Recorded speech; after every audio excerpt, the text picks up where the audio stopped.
తెలంగాణ బీజేపీకి కొత్త చీఫ్గా రామచంద్రరావును నియమించింది పార్టీ నాయకత్వం. అంటే దాదాపుగా ఇది ఒక ఏడాది పాటు సుమారు ఏడాదిన్నరగా కొనసాగుతోంది ఈ చర్చ. ఎందుకంటే రేసులో ఆశావహులు చాలా మంది ఉన్నారు. So many permutations and combinations.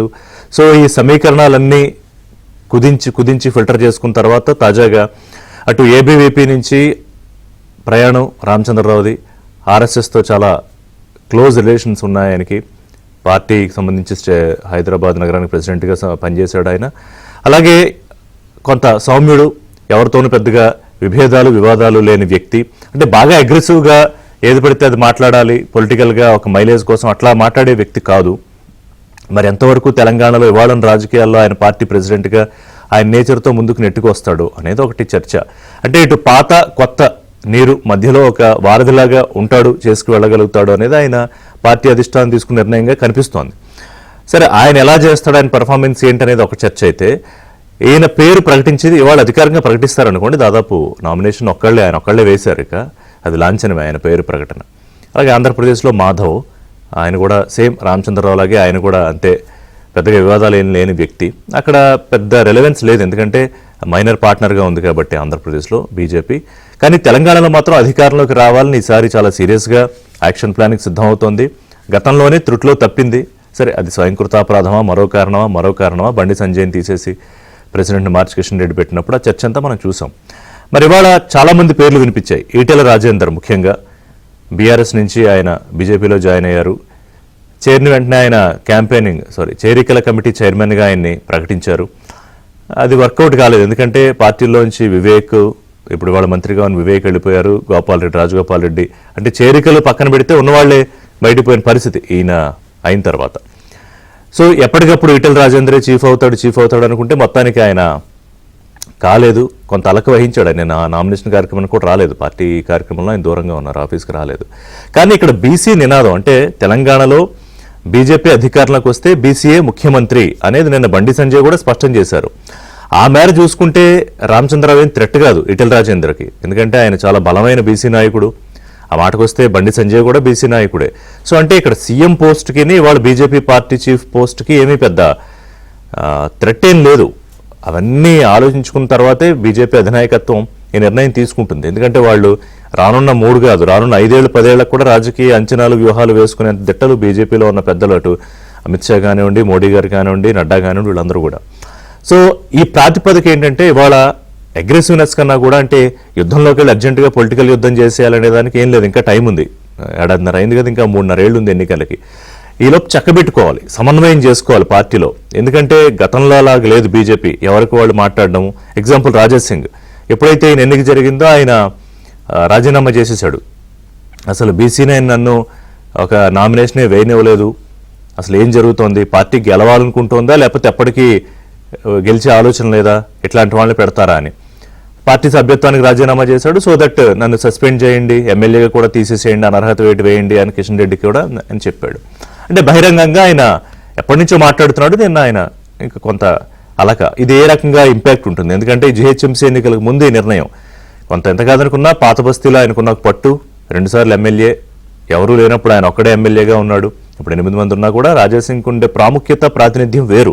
పాత బస్తీకి వచ్చేటప్పటికి ఎంఐఎం తోటి నువ్వా నేనా అనే స్థాయిలో ఆయన రాజకీయం చేస్తాడు. ఆయనకంటూ ప్రత్యేకమైన వ్యవస్థ, ఒక సైన్యం, ఇదంతా ఉంది. అంటే యోగి ఆదిత్యనాథ్తో పోల్చలేం, కానీ దాదాపు ఆ కోవకు వస్తాడు రాజాసింగ్. సరే, మరి ఆయన ఏం చేస్తాడు, సొంత కుంపడి పెట్టే అవకాశం అయితే లేదు. ఏ పార్టీలో జాయిన్ అవ్వలేడు, ఆయన పూర్తి హిందుత్వవాది. ఇంకొక కొత్త కుంపటి వస్తుందా లేదా అనేది చూడాలి. ఇక రాజేంద్ర ఏంటంటే ఆయన అలక వహించి ఉండడం తప్ప వేరే దారి లేదు. కాంగ్రెస్లోకే వెళ్ళాడు. వెళ్ళినా ఏమవుతుంది, 10 మందిలో ఆయన ఒకడు అవుతాడు రాజేందర్. లేదు, వెనక్కి తిరిగి బీఆర్ఎస్గా ఫేస్ పోయే అవకాశం ఉంటుంది, వెళ్ళకపోవచ్చు, అవకాశం లేదు. ఏదో కొంత చర్చ జరుగుతున్నా. పైగా నేను ఇందాక చెప్పినట్టుగా ఈ 2.5 ఏళ్ళు 3 ఏళ్ళు ఓపిక పట్టి బలం పెంచుకుని సమన్వయపరుచుకుని రాజకీయం చేస్తే అధికారంలోకి వస్తే బీసీఏ ముఖ్యమంత్రి అనే నినాదం ఎలాగూ ఉంది. సరే, ఉంటే బండి సంజయ్తో రేస్లో ఉండొచ్చు. మరో నాయకుడు అరవింద్, ఆయన కూడా కొంత దూకుడుగా వాయిస్, ఇటు రేవంత్ రెడ్డి మీద కానివ్వండి, ఇటు కేటీఆర్ మీద కానీ ఆయన ఒంటికాలతో లేస్తాడు. ఆయన లాంగ్వేజ్ కానీ, బాడీ లాంగ్వేజ్ కానీ కొంత సరిపోతుంది ప్రస్తుతం తెలంగాణ రాజకీయాలకి. కానీ ఆయన కూడా పక్కన పెట్టింది. ప్రస్తుతం ఆయన ఎంపీగా ఉన్నాడు, మరి ఏమన్నా ఎలివేషన్ ఇస్తారో చూడాలి. పెద్ద ఆయన కూడా ఏమీ ఆలోచన చేసే అవకాశం లేదు, ఎందుకంటే ప్రస్తుతానికైతే కమిటెడ్ లీడర్గానే ఉన్నాడు బీజేపీలో. సీనియర్ నాయకులు బండి సంజయ్ కానీ లక్ష్మణ్ కానీ మేము అసలు మాకు వద్దు బాబు అని ముందు నుంచి చెప్తున్నారు. కిషన్ రెడ్డి ఎప్పటి నుంచో నాకు వద్దు మరో నన్ను తీసి ఇంకోటి పెట్టండి ఏడాది నుంచి అడుగుతున్నాడు ఆయన. సో దానికేం ప్రాబ్లం లేదు. కానీ ఇప్పుడు మారిన రాజకీయ పరిణామాల నేపథ్యంలో ఇంట్రెస్టింగ్ ఏంటంటే మిగతా పార్టీలు దీన్ని ఎలా చూస్తున్నాయి. ఎందుకంటే రాజకీయం అనేది ఏదో ఒక పార్టీ కూర్చొని చేసుకునేది కాదు. బీఆర్ఎస్ ఏంటి, చంద్రబాబు నాయుడు ఆయన తీసుకొచ్చారు మళ్ళీ, ఎందుకంటే ఈ మధ్య తెలంగాణ రాజకీయాల్లో చంద్రబాబు నాయుడు పేరు లేకుండా అవ్వట్లా. సో ఈ పార్టీ అధ్యక్షుడు ఎంపికకి చంద్రబాబు నాయుడుకి సంబంధం ఉందని వాళ్ళు మాట్లాడుతున్నారు. ఎందుకంటే రామచంద్రరావు సన్నిహితులు, ఎప్పటి నుంచో ఆయన 40 ఏళ్ల నుంచి రాజకీయాల్లో ఉన్నాడు, కొంత సాన్నిహిత్యం ఉంది చంద్రబాబు నాయుడుతో. కానీ చంద్రబాబు నాయుడు చెప్తే ఈయన ఎందుకు పెడతాడు, బీజేపీ ఎందుకు వింటుంది? సరే అదేదో పొలిటికల్గా చేస్తున్నారు అనుకోండి. మరోవైపు కాంగ్రెస్ పార్టీ వెర్షన్ ఏంటంటే ఇది బీఆర్ఎస్ బీజేపీ అండర్స్టాండింగ్లో భాగంగానే థ్రెట్ లేకుండా పొలిటికల్గా బీఆర్ఎస్కి రామచంద్రరావుని పెట్టారనేది కాంగ్రెస్ పార్టీ వెర్షను. పొన్నం ప్రభాకరే కామెంట్ చేశారు. సరే ఆయన బీసీ యాంగిల్ కూడా తీసుకొచ్చారు. చామల కిరణ్ ఇంకో ఎంపీ వీళ్ళందరూ ఈ కామెంట్ చేస్తున్నారు. అసలు ఏంటి ఒక పార్టీకి చీఫ్ను మార్చడానికి ఎన్ని మల్లగుల్లాలు పడ్డం ఎందుకు, పెట్టాక పార్టీలో అసంతృప్తులు ఏమిటి, అవి ఎంతవరకు ఫ్లేరప్ అవుతాయి, ఇటు బీఆర్ఎస్ చేసే కామెంట్స్ వెనకాల కారణం ఏంటంటే చంద్రబాబు నాయుడు ఎందుకు తీసుకొచ్చారు, ఇటు కాంగ్రెస్ బీజేపీ ప్లస్ బీఆర్ఎస్ అనే ఒక ఈక్వేషన్ ఎందుకు చెప్తోంది, ఏంటి అసలు బీజేపీ రాజకీయ భవిష్యత్తు ఎలాగా మారుతుందా, ఉవ్వెత్తున ఎగిసిపడిపోతుందా, లేకపోతే కొంత సావధానంగా రాజకీయం చేసుకునే అలవాటును రామచంద్రరావు అందరినీ కలుపుకుని చేయగలుగుతారా? ఈ బుజ్జగింపు రాజకీయాల్లో ప్రముఖంగా బీసీ నినాదం అంటే నాయకత్వం బీసీకి ఉండాలి, ముఖ్యమంత్రి పీఠం బీసీకి ఉండాలి. ఎందుకంటే దామాషా ప్రకారం బీసీల జనాభా ఎక్కువ అటు ఆంధ్రప్రదేశ్లో అయినా ఇటు తెలంగాణలో అయినా, అది అందరికీ తెలిసిన విషయం. అయితే ఈ బీసీ నినాదం రాజకీయంగా ఎంతవరకు పనిచేస్తోంది, ఇవాళ బీజేపీలో తీసుకునే నిర్ణయాన్ని కూడా కాంగ్రెస్ పార్టీ కౌంటర్ చేస్తోంది ఆ నినాదంతోనే. మాట్లాడదాం. మనతో పాటు చరణ్ కౌశిక్ యాదవ్ ఉన్నారు, టీపీసీసీ జనరల్ సెక్రటరీ, పార్టీ అధికార ప్రతినిధి. అలాగే బొచ్చు శ్రీనివాస్ గారు, బీఆర్ఎస్ సీనియర్ నాయకులు. విఠల్ గారు, బీజేపీ అధికార ప్రతినిధి, పార్టీ ముఖ్య నాయకులు. నమస్కారం శ్రీనివాస్ గారు, విఠల్ గారు, చరణ్ కౌశిక్, అందరికి నమస్కారం అండి. నమస్కారం. ఏంటి కౌశిక్ గారు, ఒకటి సరే బీజేపీ రాష్ట్ర అధ్యక్షుడు అనేది వాళ్ళ పార్టీకి సంబంధించి ఎన్నికలకి ఎలా సంసిద్ధం కావాలి, అది యుద్ధ రీతిలో వెళ్లాలా, కొంత సమన్వయపరుచుకుంటూ వెళ్లాలా, ఇదంతా ఒక చర్చ. సరే అందరికీ తెలుసున్నాయనే, మనందరికీ రామచంద్రరావు చాలా సౌమ్యుడు, ఆయన ఎక్కడ వివాదాలు కానీ విభేదాలు కానీ పెద్దగా లేని నాయకుడు. సరే ఎట్లా చేసుకుంటాడు ఏంటి అనేది పక్కన పెడితే, ఏమిటి వాళ్ళు మీ పార్టీ ఎందుకు వెంటనే బీసీలకు అన్యాయం జరిగిపోతుంది బీజేపీలో అని ఒక ఔక్రయానాలా దాన్ని ఏమన్నా పొన్నం ప్రభాకరే మాట్లాడారు. అలాగే అండర్స్టాండింగ్ పాలిటిక్స్ అని కూడా అంటున్నారు, బీజేపీ బీఆర్ఎస్ మధ్య అండర్స్టాండింగ్ పాలిటిక్స్ అనేది. ఆ రెండు చెప్తారా ఏమిటి ఎందుకు అనేది? సార్ ఇక్కడ భారతీయ జనతా పార్టీ మీరు చూడండి, అన్నాడీఎంకే తమిళనాడులో అన్నాడీఎంకే తోటి భారతీయ జనతా పార్టీ పొత్తు పెట్టుకునేటప్పుడు అన్నాడీఎంకే 3 కండిషన్లు పెట్టింది. ఒకటి, అన్నమలై గారు రాష్ట్ర అధ్యక్షుడు తొలగించదు, రాజ్యసభ ఇయ్యలేదు, మీరు సూచించిన నాగేంద్ర గారిని పెట్టుకోవాలి. నాగేంద్ర గారు గతంలో ఏడీఎంకేలు ఉన్నారు, వాళ్ళని పెట్టిరు అక్కడ. సేమ్ అదే స్టైల్లో తెలంగాణలో కూడా బీఆర్ఎస్ పార్టీ సంబంధించి కేసీఆర్ గారు ఎంపీ ఎలక్షన్ల ముందే ఎమ్మెల్యే ఎలక్షన్ లో Bharatiya Janata party BRS party సహకరించింది, ఎంపీ ఎలక్షన్ లో Bharatiya Janata party BRS party సహకరించింది. కాబట్టి 37% వచ్చిన బీఆర్ఎస్ పార్టీ 17% పరిమితమైంది. ఏనాడు బీఆర్ఎస్ పార్టీ 2005లో 5 ఎంపీలు, 2009లో 2, 2014లో 11 మంది, 2019లో 9 మంది, ఈ రోజు గుండు 0, 7 స్థానాలు థర్డ్ పోయిన పరిస్థితి, 2 స్థానాలు మాత్రమే సెకండ్ వచ్చిన పరిస్థితి. అదే కాకుండా భారతీయ జనతా పార్టీ మహబూబ్నగర్ లోకల్ బాడీలో పోటీ చేయకపోవడం తోటి అక్కడ కాంగ్రెస్ పార్టీ ఓడిపోయింది. వరంగల్, ఖమ్మం, నల్గొండ గ్రాడ్యుయేట్ సంబంధించి 3 పార్టీలు పోటీ పడ్డాయి, అక్కడ కాంగ్రెస్ పార్టీ తీర్మానం మల్లన్న గెలిచిన పరిస్థితి. కరీంనగర్ గ్రాడ్యుయేట్ టీచర్స్ ఎలక్షన్ లో భారతీయ జనతా పార్టీ పోటీ చేసింది, బీఆర్ఎస్ పార్టీ పోటీ చేయబడితే అక్కడ కాంగ్రెస్ పార్టీ ఓడిపోయిన పరిస్థితి. కాబట్టి ఇక్కడ లోపాధికార ఒప్పందం చేసుకొని వచ్చే ఎలక్షన్ లో Bharatiya Janata party BRS party కలిసి పోటీ చేస్తా ఉన్నాయి. కేసీఆర్ గారు సూచించిన వ్యక్తి తెలంగాణ రాష్ట్రానికి భారతీయ జనతా అధ్యక్షుడు అవుతారని చెప్పి చాలా తెలంగాణ సమాజంతో భావించారు. అదే జరిగింది. ఇప్పుడు వాళ్ళు ఏమైనా ఎలక్షన్ అన్నారు, ఎలక్షన్ జరగలేదు, ఓన్లీ సెలక్షన్ మాత్రం జరిగింది. మేము నామినేషన్ వేస్తాను పోతే అడ్డుకున్నారు, నాకు సపోర్ట్ చేసే వాళ్ళు ఎదురు అదే విధంగా భయపెట్టినని చెప్పి ఏకంగా రాజాసింగ్ గారే మాట్లాడారు. తెలంగాణ రాష్ట్రంలో భారతీయ జనతా పార్టీ అధికారం రావాలని కోరుకునే వాళ్ళు చాలా తక్కువ అవుతారు, కేసీఆర్ గారు ఉండేవాళ్ళు ఉండాలని కోరుకున్న వాళ్ళు ఎక్కువ అవుతారని చాలా మంది అనుకుంటారని చెప్పేసి రాజాసింగ్ గారే చాలా స్పష్టంగా మాట్లాడారు. సరే మీరు అన్న వాదనే కాసేపు కరెక్ట్ అనుకుంటే, తెలంగాణలో బీజేపీ కేసీఆర్ కోసం రాజకీయం చేస్తుందా? అంటే ఆ పార్టీని చంపేసుకుని సూసైడల్ పాలిటిక్స్ చేస్తోందా ఇవాళ? సార్ దేశంలో భారతీయ జనతా పార్టీ ఉండాలి, రాష్ట్రంలో ఎవరున్నా మాకు అభ్యంతరం లేదనేది నరేంద్ర మోడీ గారు, అమిత్ షా గారు, వారికి తెలంగాణ రాష్ట్రంలో కిషన్ రెడ్డి గారు, ఈ ముగ్గురు వాదన ఒకటి, కేసీఆర్ గారు ఒకటి, వీళ్ళంతా కలిసి డైరెక్షన్ నడుస్తుంటారు. తెలంగాణ రాష్ట్రం మిగతా వాళ్ళ ఒపీనియన్ కానీ ఇంకోటి కానీ తీసుకునేది ఉండదు. వాళ్ళు ఇక్కడ కేసీఆర్ గారు కావచ్చు, కిషన్ రెడ్డి గారు కేంద్రంతో మాట్లాడి ఒక డైరెక్షన్ తీసుకుంటే ఆ డైరెక్షన్ తెలంగాణ రాష్ట్రంలో ఇంప్లిమెంట్ అవుతా ఉంది కదా. మరి మీరు ప్రజాస్వామ్యబద్ధంగా తెలంగాణ రాష్ట్రంలో అధ్యక్షుడిని మీరు ఏం చెప్పారు, ఎలక్షన్ ద్వారా ఎన్నుకుంటారు. నామినేషన్ పోయిన రాజాసింగ్ గారి సపోర్ట్ చేసిన వాళ్ళని మీరు భయపెట్టి వాళ్ళకి వాళ్ళకి సపోర్ట్ చేయకుండా చేసిరని చెప్పి రాజాసింగ్ గారు మాట్లాడారు. మరి ఇది ఎలక్షన్ ద్వారా ఎన్నుకోలే కదా. అదే కాకుండా ఎలక్షన్ లో 2023 ఎలక్షన్ల ముందు బీసీని ముఖ్యమంత్రి చేస్తాన్న భారతీయ జనతా పార్టీ, బీజేపీ నేత మహేష్ రెడ్డి గారు చేశారు. మరి బీసీని గెలవలేదు, బీజేపీ నేత చేయలేదు అర్థం ఉంది. రాజాసింగ్ గారు గెలుచున్నారు, సీనియర్ శాసనసభ్యులు పాయలశంకర్ గారు గెలిచినారు, వారు చేయలేదు. సరే రాష్ట్ర అధ్యక్షులు చేస్తారని చెప్పి పెద్ద ఎత్తున చర్చ జరిగింది.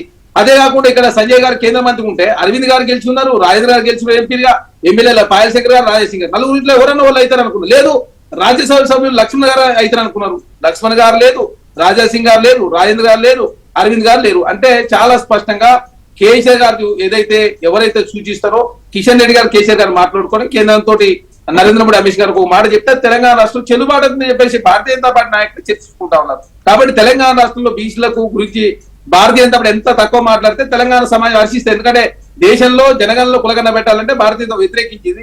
రాహుల్ గాంధీ గారు, రేవంత్ రెడ్డి గారు మాట్లాడిన తర్వాత ఇప్పుడు భారతీయ జనతా పార్టీ దేశంలో జనగణనలో కులగన్న చేస్తామని చెప్పి చాలా స్పష్టంగా ఒప్పుకుంది. కాబట్టి మాట్లాడదాం విఠల్ గారితో. అంటే మీ అనాలిసిస్ ప్రకారం కాంగ్రెస్ పార్టీ లైన్ ప్రకారం ఏంటంటే తెలంగాణ బీజేపీని కేసీఆర్ ఇన్ఫ్లుయెన్స్ చేస్తున్నారు, అంతే కదా విఠల్ గారు? Good morning. ఏంటి కాదు, మీరేదో సరే ఏడాది తర్వాత పెట్టుకున్నారు, ఏడాది నుంచి నడుస్తుంది ఇదంతా. పార్టీలో రియాక్షన్స్ ఒక ఎత్తు అనుకోండి, మాట్లాడదాం. ఈ బయట నుంచి వచ్చేవి అంటే బీజేపీ తీసుకున్న నిర్ణయం మీద కాంగ్రెస్ నుంచి బీఆర్ఎస్ నుంచి వచ్చే రియాక్షన్స్. ఒక ఆయనేమో చంద్రబాబు నాయుడు ఇన్ఫ్లుయెన్స్ తో ఈ నిర్ణయం జరిగింది అంటాడు, ఇంకో ఆయనేమో కేసీఆర్ ఇన్ఫ్లుయెన్స్ తో జరిగింది అంటాడు. మీ పార్టీలో నాయకులు ఎవరి ఇన్ఫ్లుయెన్స్ లేదా? రిషనా గుడ్ మార్నింగ్. ఇక్కడ ఆ తర్వాత అక్కడ ఇద్దరు మిత్రులు కూడా, కౌశిక్ గారికి, శ్రీనివాస్ గారికి అండ్ గుడ్ మార్నింగ్. సో ఇప్పుడు బీజేపీ దాదాపు 20 రాష్ట్రాల్లో అధికారంలో ఉంది రిషనా. ఇవాళ ప్రపంచంలో అత్యంత ఆదరణ కలిగినటువంటి పార్టీ, దాదాపు 20 కోట్ల మెంబర్షిప్ ఉన్నటువంటి పార్టీ. మోదీ గారు ప్రపంచంలో అత్యంత బలమైనటువంటి నాయకుడు వల్ల. అట్లాంటి వాతావరణంలో ఈ చంద్రబాబు నాయుడు గారి ఇన్ఫ్లుయెన్స్, కేసీఆర్ గారి ఇన్ఫ్లుయెన్స్ ఏం అవసరం ఉంటుంది అన్నమాట. నిజానికి ఆంధ్రప్రదేశ్ వరకు అనుకుంటే ఒక మాట అర్థం చేసుకోవచ్చు. ఆంధ్రప్రదేశ్ లో మేము బీజేపీ బలంగా లేము, అక్కడ బలహీనంగా ఉన్నాం. కాబట్టి అక్కడ మాకు పొత్తుల అవసరం ఉంది. ఎన్డీఏలో భాగస్వామైనటువంటి మంచి నెగోషియేషన్ ఎవరు చేయగలరో అలాంటి వాళ్ళు ఉంటే మంచిది. ఏపీ జనసేన తోటి, తర్వాత అక్కడ చంద్రబాబు నాయుడు గారు అంటే టీడీపీ తోటి కోఆర్డినేట్ చేసుకుంటూ, ఎందుకంటే ఎన్డీఏలో భాగస్వామ్య పార్టీ కాబట్టి అక్కడ అవసరం మాకు. ఇక్కడ విషయానికి వస్తే మొన్న ఎంపీ ఎలక్షన్స్ లో దాదాపు 35% ఓట్ బ్యాంక్ తోటి 8 సీట్లు గెలుచుకున్నటువంటి భారతీయ జనతా పార్టీ ఎంపీ ఎలక్షన్స్ లో మెజార్టీ చూస్తే దాదాపు 56 సీట్లలో, 56 ఎమ్మెల్యే సీట్లలో బీజేపీకి మెజార్టీ వచ్చింది, 56 ఆల్మోస్ట్. ఇటు బీఆర్ఎస్ కి చూస్తే 15%తో పరిమితమైపోయి ఒక్క ఎంపీ సీట్ గెలవని వాతావరణం. సో ఇట్లాంటి వాతావరణంలో బలంగా పుంజుకుంటున్న వాతావరణంలో మళ్ళీ బీఆర్ఎస్ తోటి ఏం అవసరం ఉంటుంది రిషన్? దానికి రిలేషన్స్ ఉంటాయి, మాకు ఏం అవసరం ఉంటది, ఏ అండర్స్టాండింగ్ ఉంటది? పొలిటికల్ పార్టీ ఎదుగుతున్నటువంటి తరుణంలో ఇవి అవసరం ఉండవు కదా. సో ఇవాళ రెండో మాట, మా కౌశిక బ్రదర్ చెప్పినట్టుగా ఇవాళ బీసీలకు అన్యాయం జరుగుతుంది బీజేపీలో. ఇప్పుడు మొట్టమొదటిసారి దేశంలో భారతీయ జనతా పార్టీ ఒక రాష్ట్రానికి సంబంధించిన ముఖ్యమంత్రిని బీసీ చేస్తామని అధికారికంగా ప్రకటించినటువంటి పార్టీ భారతీయ జనతా పార్టీ. దానికి కట్టుబడి ఉన్నాం. పోయినసారి మాకు ఎన్నికల్లో ఓట్లు రాకపోవచ్చు, బీసీ ముఖ్యమంత్రి చేద్దామనే కదా ఇవాళ మిగతా పోస్టులు ఇతరులకు ఇవ్వడం. బీసీ ముఖ్యమంత్రి చేయాలనే ఉద్దేశంతో కదా ఇవాళ అధ్యక్షుల్ని మిగతా మరి ఆ విషయం రాజేంద్ర గారికి అర్థం అవ్వలేదంటారా? ఆయన అలిగాడు. మరి యాక్చువల్ గా థ్రెట్ లేదు, ఓసీకి ప్రెసిడెంట్ ఇచ్చిన బీసీ ముఖ్యమంత్రికి ఏం అడ్డేం లేదు. మరి ఆయన ఎందుకు అలిగాడు? అన్ని వర్గాల్ని కలుపుకోయే వాతావరణంలో భారతీయ జనతా పార్టీ ఉంటది. బీసీని ముఖ్యమంత్రి చేయాలని ఒక పట్టుదల ఉంది కాబట్టి, నిర్ణయం కాబట్టి ఇతర పోస్టులకు ఇతర వర్గాలకు ఇచ్చే అవకాశం ఉంటది కదా సామాజికంగా. ఇవాళ అందులో భాగంగానే రామచంద్రరావు గారిని చూడాలి. రామచంద్రరావు గారు చాలా సీనియర్ మోస్ట్ నాయకుడు, దాదాపు విద్యార్థి దశల నుంచి కూడా ఏబీపీలు ఉన్నవాడు, దేశంలో ఒక మంచి పేరున్నటువంటి అడ్వకేట్ వారు. ఆయన విద్యార్థి పోరాటాల్లోనూ ఎక్కడో కాళ్ళు కూడా ఎరగొట్టుకుని 2-3 నెలలు హాస్పిటల్లో ఉన్నాడు. ఆయన మొదటి నుంచి చివరి వారు పార్టీలో ఉన్నాడు, పార్టీ విధేయతగా ఉన్నాడు, ఒక మంచి అడ్వకేట్ కూడా. ఆయనకు జడ్జి చేసే అవకాశం వస్తే కూడా పోలేదు, పార్టీకి కట్టుబడిన ఎమ్మెల్సీ చేసిన సందర్భంలో ఒక సౌమ్యుడు. సహజంగా జాతీయ పార్టీలో కొన్ని గ్రూపులు ఉండడం అనేది సహజం. కాంగ్రెస్ పార్టీలో ఎట్లా ఉంటాయో అంత లేకున్నా గాంధీ భవన్ లో వాళ్ళు బహిరంగంగా వాళ్ళకి స్వాతంత్రం ఉన్నా భారతీయ జనతా పార్టీలో మీరు ఈ మధ్య కాంగ్రెస్ పార్టీకి ధీటుగానే ఉన్నారులేండి, బీజేపీ కూడా ఏం తక్కువేం లేదు. సో మా దగ్గర కూడా అందరినీ కలుపుకుపోయే వాతావరణం ఉన్నటువంటి వ్యక్తుడు కావాలని కోరుకుంది అధిష్టానం కాబట్టి రామచంద్రరావు గారిని ఇచ్చిన అవకాశం ఉంది. సరే, రాజశేఖర్ విషయానికి వస్తే వారు మొదటి నుంచి కూడా అగ్రెసివ్ లీడరు. మొదటి గతంలో కూడా ఒక్కసారి భారతీయ జనతా పార్టీ నుంచి బయటకు వెళ్లి మళ్ళీ బీజేపీలో జాయిన్ అయ్యి మళ్ళీ ఎమ్మెల్యే అయినటువంటి సందర్భం. సహజంగా అది వారి తన యొక్క నిరసనని పార్టీ అధ్యక్షులు ఎన్నికలలో లేఖ రూపంలో అధ్యక్షులు తెలియజేశారు. రేపు మాపు అధిష్టానం పిలిపించుకుంటది, మాట్లాడుకుంటది, ఆ సర్దుమనిగే ప్రయత్నం చేస్తుంది. వారు లీగల్ ఫార్మాలిటీలో స్పీకర్ ఫార్మాలిటీ ఏం రిజైన్ చేయలే.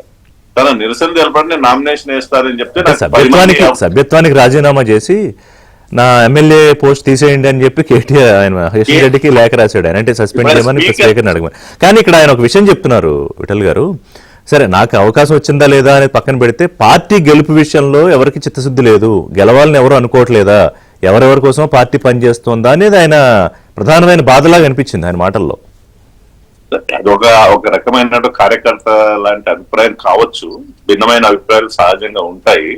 బట్ ప్రజల వల్ల మనం ఒక అధ్యక్షుడికి ఫలానా వాళ్ళు ఉన్నారనో లేకపోతే కాదన్న భారతీయ జనతా పార్టీకి ప్రజలు ఎట్లా ఆదరిస్తున్నారంటే ఎవరున్నారు అధ్యక్షులను చూడట్లేదు. ఇవాళ జాతీయ నాయకత్వము మోడీ గారి నాయకత్వంలో ఈ పార్టీ ఎట్లా ఉంటుంది, అవినీతి రహితంగా పరిపాలన కొనసాగించబడుతుందా లేదా, ప్రజలను ఎట్లా ఆదరిస్తున్నటువంటి ఒక విశాలమైన జాతీయ భద్రత విషయం కావచ్చు, దేశభక్తి విషయంలో కావచ్చు, ఐడియాల ప్రకారం కావచ్చు. మీరు చెప్పింది లోక్సభ ఎన్నికల దాకా ఉపయోగపడుతుంది విఠల్ గారు, మీకు తెలియదు కాదు. కానీ స్టేట్ ఎలక్షన్స్ లో క్రౌడ్ పుల్లర్ ఎవరు, ఇటు అవతల వైపు ఉన్నది ఎవరు, కాంగ్రెస్ పార్టీలో సరే ప్రెసిడెంట్ మహేష్ గౌడ్ అయినా రేవంత్ రెడ్డితో ఫైట్ చేయాలి ఇక్కడ ప్రెసిడెంట్ అన్నవాడు, ఇటువైపు కేటీఆర్ గారితో ఫైట్ చేయాలి. మరి ఆ సత్తా సామర్థ్యం గురించి కూడా ఆలోచన వస్తుంది కదా, అది కూడా చర్చకొచ్చే పాయింట్ కదా. ఇప్పుడు అధ్యక్షునికి వెన్నుదానికి ఎంతమంది ఉన్నారో అని ఒకవైపు ఈటల రాజేందర్ గారు ఉంటారు, ఇంకోవైపు సంజయ్ గారు ఉంటారు, ఉన్నారా వీళ్ళందరూ ఉంటారా, వీళ్ళు అండగా అందరు కలిసి పోరాటం ఉంటుంది కదా, ఒకరు చేయరు కదా, అందరు కలిసి పోరాటం చేస్తారు, వారికి అండగా ఉంటారు అందరూ. మీరు అధ్యక్షులు మాత్రం మీరు ఒక్కరే పోరాటం చేయండి మేము ఉండమని కాదు, అందరు సమిష్టి కృషి ఉంటది, అందరు కలిసి పోరాటం చేస్తారు. డెఫినెట్ గా ఇవాళ ప్రజల్లో ఒక మనోభావం ఏంటంటే 10 సంవత్సరాలు బీఆర్ఎస్ చూసిండ్రు, 5 సంవత్సరాన్ని కాంగ్రెస్ పార్టీ చూసిండు, ఒకసారి బీజేపీకి ఇద్దాము ఈ రెండు పార్టీలకు కాకుండా అన్నటువంటి విశేషమైన ఆదరణ రోజు రోజుకు భారతీయ జనతా పార్టీ వైపు ప్రజలు అనుకూలంగా ఉన్నారు. మొన్న చూసిన మేమే అసలు ఊహించలేదు ఉత్తర తెలంగాణలో 2 ఎమ్మెల్సీ సీట్లు, ఒకటి గ్రాడ్యుయేట్ సీటు, ఇంకో ఆయన గ్రాడ్యుయేట్ సీట్ అయితే సహజంగా పట్టణ చెరువు తర్వాత ఇంకెవరికి తెలియని వ్యక్తి కూడా, సో కొమరయ్య కూడా ఏమైనా కొత్త వ్యక్తి రాజకీయాల్లో, 2 కూడా ఉత్తర తెలంగాణలో 2. కానీ అక్కడ కూడా రాజకీయంగా మీకు బీఆర్ఎస్ నుంచి కొంత సపోర్ట్ వచ్చిందని ఇట్లాంటివన్నీ వచ్చాయి కదా, ఇలాంటి ఆరోపణలు మాట్లాడదాం.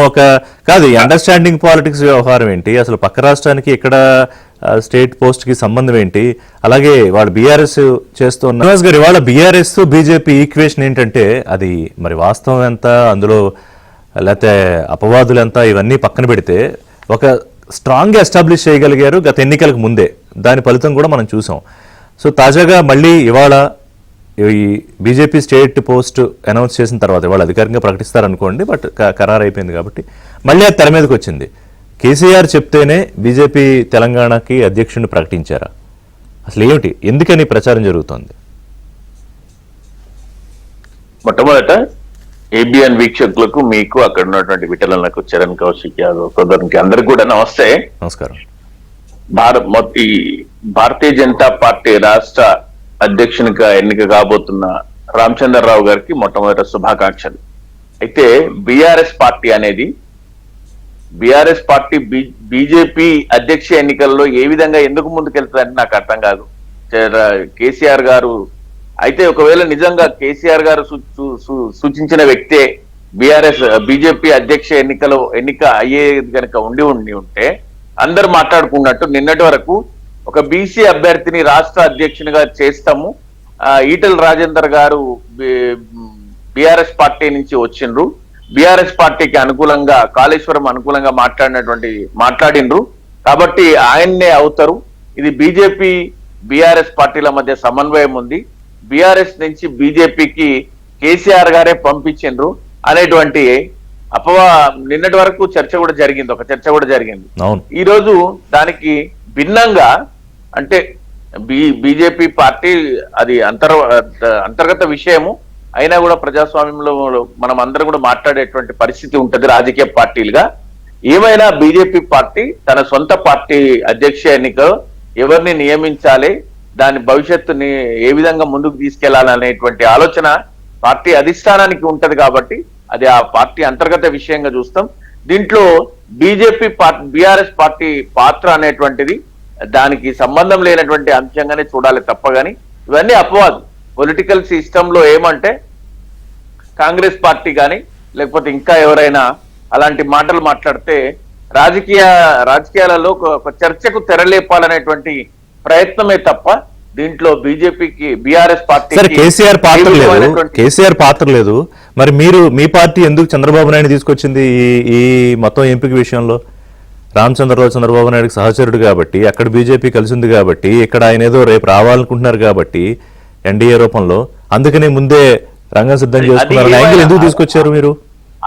అప్పుడు డెఫినెట్ గా ఒక అల్టిమేట్ గా కాంగ్రెస్ పార్టీకి ప్రత్యామ్నాయం తెలంగాణలో ఎవరైనా ఉన్నారు అంటే అది రేపు పొద్దున ఎన్నికలలో బీఆర్ఎస్ పార్టీని తప్పించాలి. బీఆర్ఎస్ పార్టీకి ఒక ప్రత్యామ్నాయంగా మరో రాజకీయ పార్టీ ప్రత్యామ్నాయం కావాలి అంటే ఇక్కడ చర్చ కూడా జరుగుతుంది. తెలంగాణలో రాబోయే సార్వత్రిక ఎన్నికలలో జనసేన మళ్ళీ టీడీపీ బీజేపీ ఒక కూటమిగా ఏర్పడి బీఆర్ఎస్ పార్టీని అధికారంలోకి రాకుండా కట్టడి చేయాలనేటువంటి ఆలోచన జరుగుతుంది అనేటువంటి చర్చ కూడా జరుగుతుంది. కాబట్టి ఇప్పుడు దాన్ని మనం కొంతవరకు ఎస్టాబ్లిష్ చేయొచ్చు. ఎందుకంటే చంద్రబాబు నాయుడు గారి పాత్ర ఉంది అని. ఎందుకంటే నిధులు తీసుకెళ్లే విషయంలో కానీ వాళ్ళ యొక్క ఆంధ్రప్రదేశ్ ప్రయోజనాలలో ఎక్కువ ఆర్థికంగా నిధులు తీసుకెళ్లడము, జాతీయ ప్రాజెక్టుగా ఏర్పాటు చేసుకోవడంలో కానీ అటు బీహార్ నుంచి నితీష్ గారు కానీ ఇటు ఆంధ్రప్రదేశ్ నుంచి చంద్రబాబు నాయుడు గారు కానీ జాతీయ ఎన్డీఏ ప్రభుత్వ కూటమిలో ఒక ప్రధాన భాగస్వామ్యం పోషిస్తున్నారు. కాబట్టి దాన్ని మేమన్న మాటల్లో కొంత వాస్తవం లేకపోలేదు. కానీ మా పార్టీ కూడా చంద్రబాబు నాయుడు గారి ఒక సలహానా లేకపోతే చంద్రబాబు నాయుడు గారి ప్రమేయం ఉందని ఎంతవరకు మాట్లాడినా కూడా దీన్ని బీజేపీ అంతర్గత అంశంగానే చూడాలి. కొంత వాళ్ళ ఇన్ఫ్లుయెన్స్ ఉండవచ్చు, కూటమి అందరూ కూడా కలిసి మాట్లాడుకుని ఉండవచ్చు. కానీ బీఆర్ఎస్ పాత్ర ముమ్మాటికి బీజేపీ అధ్యక్ష ఎన్నికల్లో ఏ విధంగా ఉండదు. అయితే ఇప్పటి వరకు మాట్లాడినంటే నిన్నటి వరకు ప్రతి సందర్భంలో బీజేపీ పార్టీ బీసీలకు పెద్దపీట వేస్తుంది, బీసీలకు మేము పార్టీ అధ్యక్ష పదవి కట్టబెడతాము అని బీసీలో ఒక రకమైనటువంటి పోటీని వాతావరణాన్ని క్రియేట్ చేసి చివరికి అనూహ్యంగా అది ఒక భిన్నమైనటువంటి సామాజిక వర్గం నుంచి ఆర్ఎస్ఎస్ మూలాలు లేకపోతే ముందు నుంచి పార్టీ మూలాలు ఉన్నటువంటి రామచంద్రరావు గారికి అయితే ఆ పదవిని కట్టబెట్టి ఇప్పుడు మీరు దీనికే బండి సంజయ్ ఏమన్నారంటే మేము ఇప్పటికీ బీసీ నినాదంతోనే ఉన్నాము, రేపు పార్టీ అధికారంలోకి వస్తే బీసీఏ ముఖ్యమంత్రి. ఇవాళ బీఆర్ఎస్ ఆ మాట చెప్పగలదా? బీసీని స్టేట్ ప్రెసిడెంట్ చేయగలదా? బీసీని బీఆర్ఎస్ ప్రెసిడెంట్ చేయగలదా?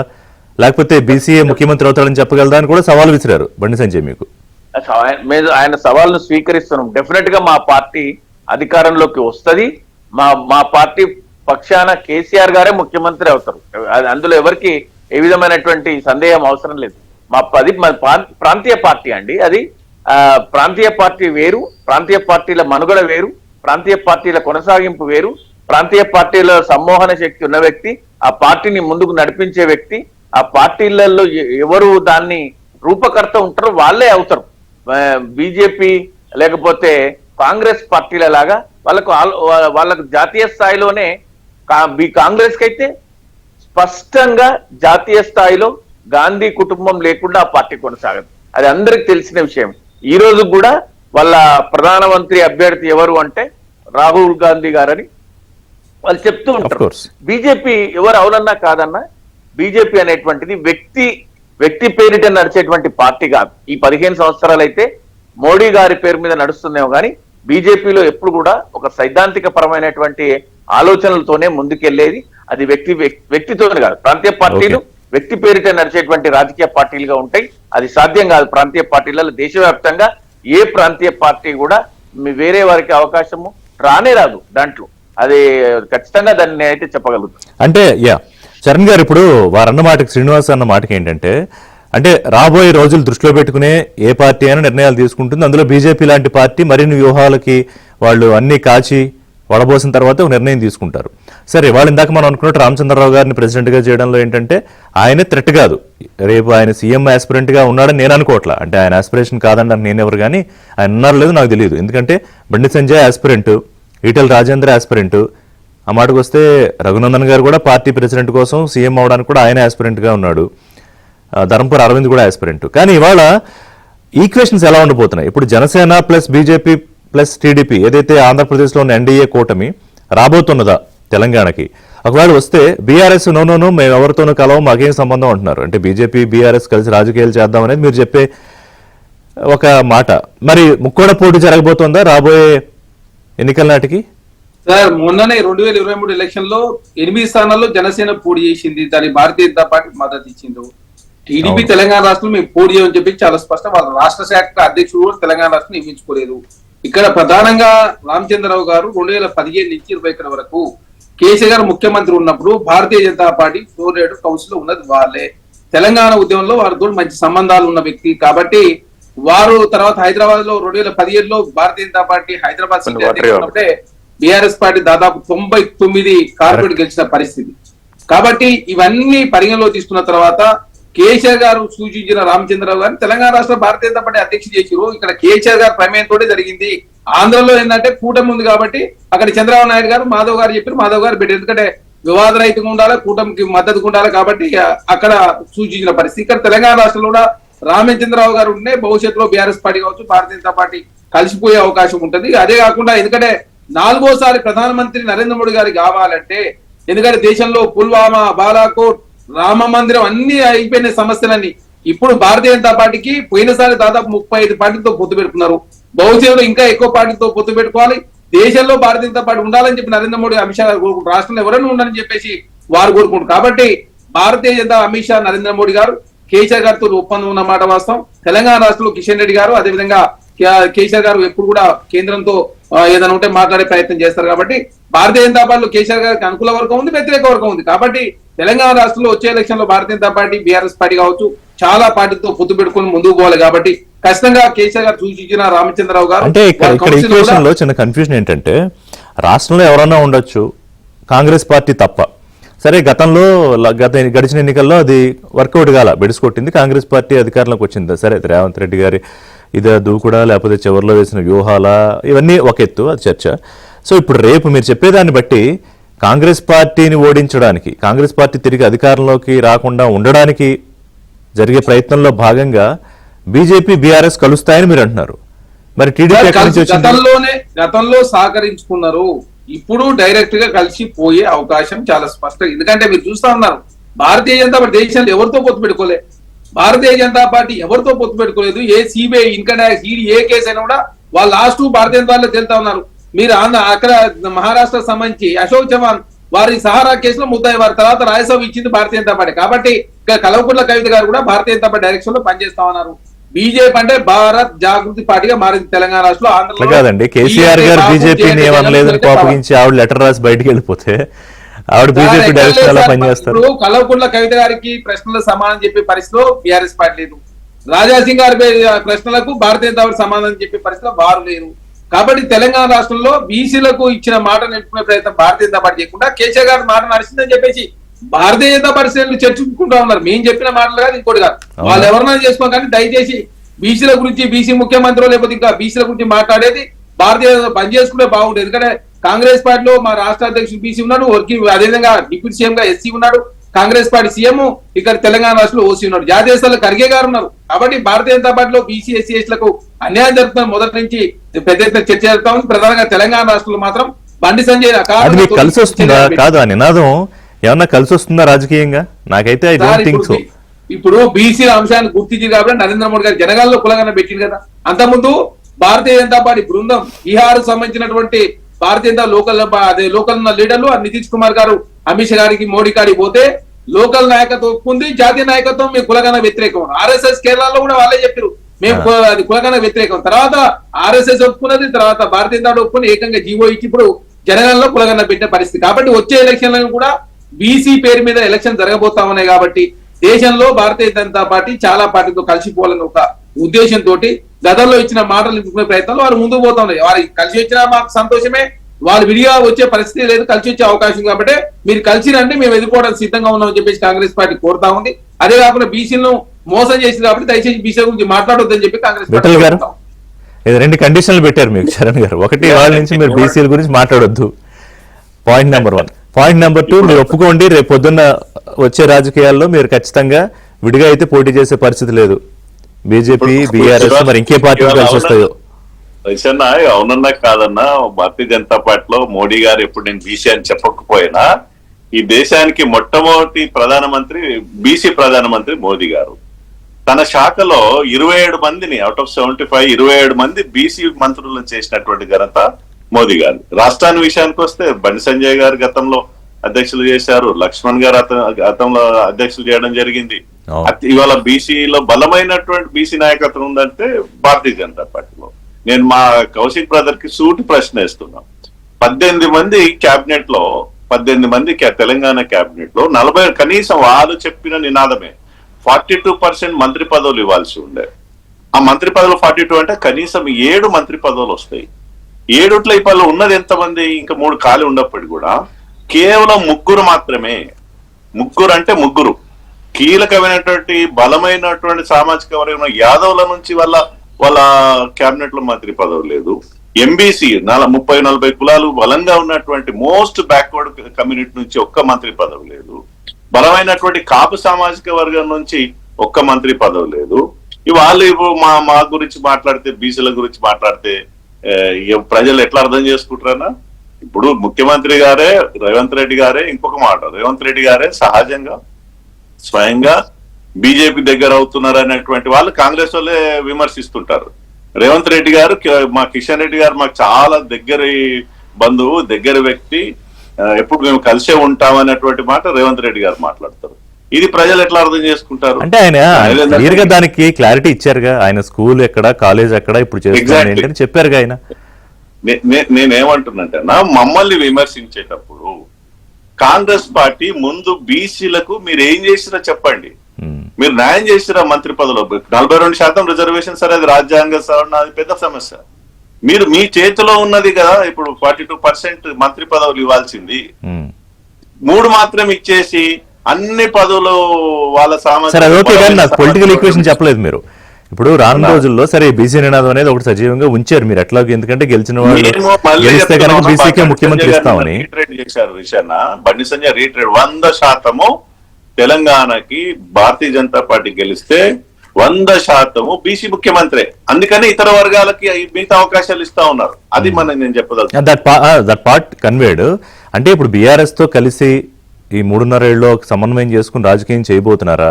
ఎందుకంటే కాంగ్రెస్ పార్టీ ఉండకూడదు, సరే ప్రాంతీయ పార్టీ ఉన్న వెనకాల నడిపించడమో, లేకపోతే మీరు ఇద్దరు కలిసి రాజకీయం చేయడమో, ఏదో ఒక ఈక్వేషన్ అయితే పొలిటికల్ ఈక్వేషన్ ఉంది. లేదా మరి తెలుగుదేశం పార్టీ, జనసేన కూడా వస్తున్నాయా తెలంగాణకి? అమిత్ షా గారు నిన్నటికి నిన్న మనం నిజామాబాద్ పసుపు బోర్డు దాంట్లో ప్రారంభోత్సవంలో అమిత్ షా గారు అప్పుడు గతంలో బీఆర్ఎస్ పార్టీ ఏటీఎం అయింది, ఇప్పుడు కాంగ్రెస్ కూడా తెలంగాణ ఏటీఎం గా మారిందని బహిరంగంగా చెప్పాడు. అంటే బీఆర్ఎస్ పార్టీ అవినీతి పైన భారతీయ జనతా పార్టీ ఎప్పుడు మాట్లాడుతూ ఉంది, పోరాటం చేస్తా ఉంది, రేపు కూడా పోరాటం చేస్తాం. ఇప్పుడు అంతో ఇంత భవిష్యత్తులో అది ఊహాజనితం. తెలంగాణలో బీఆర్ఎస్ పార్టీ బీజేపీ కలవడం అనేది ఊహాజనితమైనటువంటి చర్చ. ఒకవేళ కలిస్తే గెలిస్తే ఎన్డీఏలో భాగస్వామైనటువంటి పార్టీలతో కలిసే అవకాశం ఉంటుంది. తెలంగాణలో జనసేన బలంగా ఉండే అవకాశం ఉంటది. అండర్స్టాండ్ ఎన్డీఏలో ఒకవేళ మా అధిష్టాన నిర్ణయం ఇప్పుడు ఇంత చాలా దూరం 3 ఏళ్ళు నేను ఇప్పుడే చెప్పలేదు. 3 ఏళ్ళు కాదు, మీరు 30 ఏళ్ళు కూడా ముందు ఆలోచించి నిర్ణయాలు తీసుకుంటారు. అదే కదా బీజేపీ స్పెషాలిటీ. అయితే ఒక ఎన్డీఏ భాగస్వామ్య పార్టీలు ఇక్కడ పోటీ చేయొచ్చు. ఒక బలంగా వాళ్ళు ముఖ్యమంత్రి పదవులు కావాలి, మేమే మళ్ళీ బీఆర్ఎస్ అధికారం వస్తామని తెలంగాణలో భారతీయ జనతా పార్టీ అధికారం రావాలని కోరుకున్నప్పుడు ఎట్టి పరిస్థితుల్లో బీఆర్ఎస్ తోటి కలవదన్న, ఎట్టి పరిస్థితుల్లో కలవదు. ఓకే శ్రీనివాస్ గారు, సో అది ఒకటేంటంటే బీఆర్ఎస్ అనేది నాకు ఇందాక నేను మీరు అన్నదానికి బీఆర్ఎస్ ఇవాళ ఒంటరి అయిపోయిందా రాష్ట్రంలో? సరే ఇవాళ ఈ కేసులో విచారణలో అది కాళేశ్వరం కానివ్వండి, ఫోన్ ట్యాపింగ్ కానివ్వండి, సరే ఇంకోటి కానివ్వండి అది ఎదుర్కొంటున్న పరిస్థితి ఒకవైపు, రాజకీయంగా ఇవాళ కాంగ్రెస్ పార్టీని ఎదుర్కోవడానికి ప్రయత్నం చేయట్లేదని చేస్తున్నారు గట్టిగానే. సో ఇవాళ బీజేపీ రూపంలో మీరు ఎట్లా చూస్తున్నారు మీ వైపు నుంచి? సరే ఇప్పుడు ఇవాళ ఏం అండర్స్టాండింగ్ లేదని అనుకుందాం, రామచంద్రరావుతో రాజకీయం పెద్ద కష్టమేం కాదు అనే భావనలోనే బీఆర్ఎస్ ఉందా?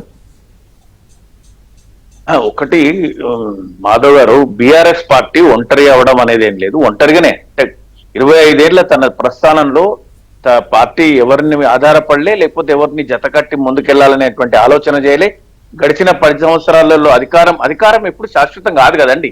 అధికారంలోనే ఉంటాము, అధికారం కోసమే పార్టీ స్ట్రాంగ్ గా ఉన్నప్పుడు ఒంటరిగా ఉండడం అనేది కలిసి వస్తుంది, కానీ బలహీనంగా ఉన్నప్పుడు ఒంటరితనం అనేది బయటపడుతుంది. ఏం ఒంటరి లేము. మన బలము బీఆర్ఎస్ బలం, బలహీనత తెలంగాణ సమాజం, తెలంగాణ ప్రజలు. అంతేగాని బీఆర్ఎస్ ఏదో ఒక రాజకీయ పార్టీ మన పక్షాన మాట్లాడకపోతే మనం ఒంటరి అయిపోయినట్టు కాదు. బీఆర్ఎస్ పార్టీ బలం, బీఆర్ఎస్ పార్టీ బలహీనత తెలంగాణ ప్రజలు, తెలంగాణ సమాజం. మనం కోల్పోయిన అధికారం 1.2 ఓట్ల శాతంతోనే తేడాతోనే ఓడిపోయినాం. అంతేగాని మనకు 38 స్థానాలు ఇచ్చిన ప్రజలు. మంచి ఒక నిర్మాణాత్మకమైనటువంటి ప్రతిపక్షంగా ఉండేటువంటి అవకాశాన్ని కల్పించారు. అట్లాంటి పరిస్థితుల్లో రాజకీయ కక్షలు, రాజకీయ వేధింపులు ఏ ప్రతిపక్షానికైనా ఉంటాయి. ఈరోజు కేంద్రంలో భారతీయ జనతా పార్టీ ప్రభుత్వము సోనియా గాంధీ గారు ఆరోగ్యంగా లేరన్నా కూడా విచారణకు పిలిచినటువంటి సందర్భాలు మనం చూసినాం. అట్లనే ఈ రాష్ట్రంలో కూడా కాంగ్రెస్ పార్టీ అధికారంలో ఉంది కాబట్టి రాబోయే స్థానిక సంస్థల ఎన్నికలో, లేకపోతే మున్సిపల్ ఎన్నికలో ఏ ఎన్నికలను ఎదుర్కోవాలన్నా కూడా బీఆర్ఎస్ పార్టీని డిఫేమ్ చేయడానికి అనేక విచారణ సంస్థల పేరిట, విచారణ కమిషన్ల పేరిట మన ప్రజలలో డిఫేమ్ చేసేటువంటి ప్రయత్నం. దీన్ని ధీటుగా ఎదుర్కొని నిలబడుతుంది. ఇప్పటికే కాంగ్రెస్ పార్టీ 1.5 సంవత్సరంలోనే ఎవరు విశ్లేషకులు చెప్తుంటే విన్నా, ఏ రాజకీయ పార్టీ కూడా ఇంత తక్కువ కాలంలో ప్రజా వ్యతిరేకత మూటగట్టుకున్నటువంటి పార్టీ ఏదైనా ఉంది అంటే ఈ రోజు రేవంత్ రెడ్డి గారి ఆధ్వర్యంలో కొనసాగుతున్నటువంటి కాంగ్రెస్ ప్రభుత్వమే. కాబట్టి మనం ఒంటరి కాదు, మనం ఒంటరిగా లేము. బీజేపీతోని కలవాలనేటువంటి ఆలోచన లేదు. బీజేపీతోని కలిసి పోటీ చేయాలనేటువంటి, కలిసి చేసి ఎన్నికవ్వాల్సినటువంటి అవసరం తీసుకున్న నిర్ణయం అనకాలంటే ఎవరైతే ప్రాబబుల్స్ ఉన్నారో ఈటెల రాజేందర్ చాలా బలంగా ఆయన ఆశించారు, అలాగే రఘునందన్ కూడా నేను రేసులో ఉన్నారు, ధర్మపురి అరవింద్, అలాగే డీకే అరుణ, సరే ఇంకా కొంతమంది ఉన్నా ప్రధానంగా వీళ్ళ నలుగురు పేర్లు చాలా గట్టిగా వినిపించాయి. రామచంద్రరావు అనర్హుడని కాదు, ఆయనకు అన్ని అర్హతలు ఉన్నాయి పార్టీ చీఫ్గా ఇవ్వడానికి, అది మనం కాదు పార్టీ నాయకత్వం డిసైడ్ చేసింది. కానీ వీళ్ళని కాదు అంటే ఈ అగ్రెసివ్ వాయిసెస్ కాదు అని ఏ రాజకీయ పార్టీ అయినా తన ఎదుగుదల కోసం, ఆ పార్టీ అధికారంలోకి రావడం కోసం ప్రయత్నం చేస్తుంది. కలిసి వచ్చే పార్టీలు ఉంటే కనుక భావజాలం ఒకటైతే కలుపుకుపోతారు. అయితే తెలంగాణలో ఉన్న భిన్న పరిస్థితి ఏమిటంటే బీజేపీ ఈ రెండు పార్టీలు ఒకటే ఉంటుంది. నిన్న ధర్మపురి అరవింద్ కూడా బీఆర్ఎస్ కాంగ్రెస్ ఒకటే అండర్స్టాండింగ్ పాలిటిక్స్ చేస్తున్నారని, కాంగ్రెస్ పార్టీ నేరుగానే బీజేపీ ప్లస్ బీఆర్ఎస్ ఒకటే అని గతంలో ఒక నెరేటివ్ బిల్డ్ చేసింది, అది దానికి తప్ప ఫలితం కూడా వచ్చింది. కానీ ఇవాళ బీజేపీ స్టేట్ ప్రెసిడెంట్గా రామచంద్రరావు ఎన్నిక తర్వాత చరణ్ గారు ఇప్పుడు ఏ పార్టీలో అయినా మన వాయిస్ మనం చెప్పుకుంటూ అవతల వాయిస్కి స్ట్రాంగ్ కౌంటర్ ఇవ్వడం కూడా చాలా ముఖ్యం. ఇవాళ ఆ ఆస్పెక్ట్లో ఈటెల రాజేందర్ బలమైన బీసీ నేత, సరే ఎంత స్ట్రాంగ్గా మాట్లాడతారు, ఎంత స్ట్రాంగ్గా ఆయన పాయింట్ కన్వే చేస్తారు, ఎంత అగ్రెసివ్ లీడర్ అనేది ఒక చర్చ. అదర్ సైడ్ ధర్మపురి అరవింద్ ఇక ఆయన రేవంత్ రెడ్డి మీద ఒంటికాలతో లేస్తాడు. మరోవైపు రఘునందన్, సరే డీకే అరుణ ఒక మహిళగా సీనియర్ పొలిటీషియన్గా ఆవిడ కూడా, వీళ్ళందరినీ కాదని రామచంద్రరావుని పెట్టడాన్ని మీరు ఎలా చూస్తున్నారు? ఒక బహుశా బీజేపీ వ్యూహం మీద మీ అనాలిసిస్ ఇవ్వమంటే ఏం చెప్తారు? సార్ ఇక్కడ వ్యూహం కాదు, దయచేసి భారతీయ జనతా పార్టీ ఏంటంటే అవసరానికి ఎవరినైనా వాడుకొని, అవసరం లేకపోతే ఎవరైనా పంపించే తత్వం ఉంది భారతీయ జనతా. మీరు చూడండి బీహార్ సంబంధించి ఎల్జేపీ అక్కడ పోయినసారి ఎలక్షన్ లో పశుపతి పాశ్వాన్ వాడుకుని కేంద్ర మంత్రి చేసి చిరాగ్ పాశ్వాన్ పక్క పెట్టి, తర్వాత చిరాగ్ పాశ్వాన్ వాడుకొని ఏకంగా నితీష్ కుమార్ సీటు తగ్గేది చేసి ఏకంగా పశుపతి పాశ్వాన్ పక్కన పెట్టి ఇప్పుడు చిరాగ్ పాశ్వాన్ గారు ఉన్న పరిస్థితి. పోయినసారి అన్నాడీఎంకేతో పొత్తు పెట్టుకోలేదు, కానీ ఇప్పుడు ఏకంగా అన్నాడీఎంకే పొత్తు పెట్టుకునే ప్రయత్నం. వాళ్ళకు అవసరాల కోసం భారతీయ జనతా పార్టీ కేంద్ర నాయకత్వం ఎవరితోడైనా పొత్తు పెట్టుకొని సిద్ధంగా ఉంటారు. వాళ్ళకు రాజకీయంగా అధికారం ఉండాలని ఒకే తపన తప్ప తన మన అనే భేదం ఉండదు. మీరు చూడండి ఇక్కడ కర్ణాటక సంబంధించి సెక్యులర్ పార్టీతో ఉన్నటువంటి దేవేగౌడ పార్టీతో కూడా పొత్తు పెట్టుకున్నారు కదా. వాళ్ళు ఇక్కడ అక్కడ కాదు, వాళ్ళ రాజకీయ అవసరాల కోసం ఎవరితో పొత్తు పెట్టుకుంటారు, ఎవరితోడైనా కాంప్రమైజ్ అవుతారు, ఎవరితోనైనా తీసేది. ఇప్పుడు తెలంగాణ రాష్ట్రంలో బండి సంజయ్ గారు అకారణంగా తొలగించారు. మరి బండి సంజయ్ గారు ఎందుకంటే అప్పుడే బై ఎలక్షన్ 2 జరిగినాయి, హుజురాబాద్ కావచ్చు, దుబ్బాక కావచ్చు. అప్పుడు భారతీయ జనతా పార్టీ 2 ఎమ్మెల్యే స్థానాలు గెలిచిన పరిస్థితి. మరి అకారణం ఎందుకు తొలగించారు? కేసీఆర్ గారు చెప్పి తొలగించారు. ఎందుకు అంటే కాంగ్రెస్ రాకుండా ఉండడానికి బీఆర్ఎస్ ఉన్నా పర్వాలేదు అనే ఆస్పెక్ట్ అప్పుడేదో చర్చకు వచ్చింది. మరో చర్చ అంటే కాంగ్రెస్ పార్టీ అధికారంలోకి వస్తే ప్రాంతీయ పార్టీ కన్నా కాంగ్రెస్ పార్టీతో అయితే రాజకీయం చేయడం గెలవడం మరింత సులభంగా బీజేపీ కానీ రకరకాల వెర్షన్లు కదా సార్. తెలంగాణ రాష్ట్రంలో కాంగ్రెస్ పార్టీ 2వ సారి అధికారం రాబోతా ఉంది, దీంట్లో అనుమానం లేదు. మేమేమనుకున్నాం అంటే బలంగా అన్ని పార్టీలు ఢీకొని తెలంగాణ రాష్ట్ర అధికారం రావాలని చెప్పి 2వ సారి అని చెప్పి కోరుకున్నాం. ఇంత ఈజీగా రామచంద్రరావు గారు చేసిన తర్వాత తెలంగాణ రాష్ట్రంలో కాంగ్రెస్ పార్టీ సునాయాసంగా మేము 2వ సారి అధికారులకు వస్తాం. మేము ప్రజలకు ఇచ్చిన ప్రతి హామీని నెరవేర్చే ప్రయత్నంలో కాంగ్రెస్ ప్రభుత్వం ముందుకు పోతా ఉంది. మేము చర్చ చేద్దాం. బీసీలకు సంబంధించి ఇప్పుడు విఠల్ గారు మాట్లాడారు. బీసీలకు సంబంధించి మేము రాష్ట్ర అధ్యక్షుడు బీసీ ఉన్నాడు. అదే కాకుండా కేసీఆర్ గారు 4 ఇస్తే మేము ఇంకా 5 కూడా రేపు ఇంకో 2 కూడా ఇచ్చే అవకాశం ఉంది. అదే కాకుండా మేము కులగన చేసినామండి. దేశంలో ఏ రాష్ట్రంలో సాహసోపేతనైనా రేవంత్ రెడ్డి గారు తీసుకొని తెలంగాణ రాష్ట్రంలో కులగన చేసినాం. మీరు 50 లక్షల కోట్ల బడ్జెట్ పెట్టారు కదా, మరి ఎన్ని ఇచ్చారు బీసీలో? మీరు బీసీలో కేంద్ర క్యాబినెట్ 26 మంది కరెక్టే. బీసీ చట్టసభలో రిజర్వేషన్ తీసుకురావాలని చెప్పి కోరుకుంటా ఉన్నాం. బీసీ మంత్రిత్వ శాఖను ఏర్పాటు చేయండి, బీసీలో సప్లాన్ తీసుకురాని చెప్పి కాంగ్రెస్ పార్టీ కోరుకుంది. మరి ఎందుకు చేస్తలేదు బీసీ ప్రధానమంత్రి? అంటే బీసీల ప్రాబల్యం దేశంలో పెరుగుతున్నప్పుడు బీసీల ఓట్లు కావాల్సినప్పుడు మాత్రం ఖచ్చితంగా బీసీలో చట్టసభ రిజర్వేషన్ తీసుకొచ్చే ప్రయత్నం నరేంద్ర మోడీ గారు చేస్తారు. ఎందుకంటే దానిలో భాగంగానే జనగణన కులగణన చేసిన చాలా స్పష్టంగా కనబడతా ఉంది. నెక్స్ట్ ఫ్యాక్టర్ బీసీల మీద జరగబోతా ఉంది. కాబట్టి రామ మందిరం, పుల్వామా, బాలాకోట్, పాకిస్తాన్ సర్జికల్ స్ట్రైక్స్ అన్ని అయిపోయినాయి. కాబట్టి ఇప్పుడు మిగిలింది బీసీల ఆయుధం. కాబట్టి మహిళా బిల్ కూడా అయిపోయింది. బీసీల పేరు మీద రాజకీయం చేయాలి కాబట్టి జనగణనలో కులగణన చేయాలి. అవసరం ఉంటే బీసీలో చట్టసభ రిజర్వేషన్ తీసుకొచ్చే ప్రయత్నం కూడా భారతీయ జనతా పార్టీ చేస్తుంది. ఇప్పుడు తెలంగాణ రాష్ట్రం మీద 42% రిజర్వేషన్ ఇచ్చి కేంద్రానికి రాష్ట్రపతి గారు ఒప్పిస్తారా? లేదు కేంద్రంలో బిల్లు పాస్ చేయండి. మరి మీకు బీసీల మీద ప్రేమ ఉంది కదా, బీసీల ఈ బీసీల చర్చ పెడదాం మళ్ళీ. అది కాదు కానీ ఒక్క నిమిషం చరణ్ గారు, నా పాయింట్ ఏంటి, మీరు వ్యూహం ఏం లేదంటున్నారు కదా. ఇప్పుడు అంటే ఆట పొలిటికల్ గా ఏం కొత్తగా ఏం మొదలు పెట్టలేదా ఇవాళ బీజేపీ?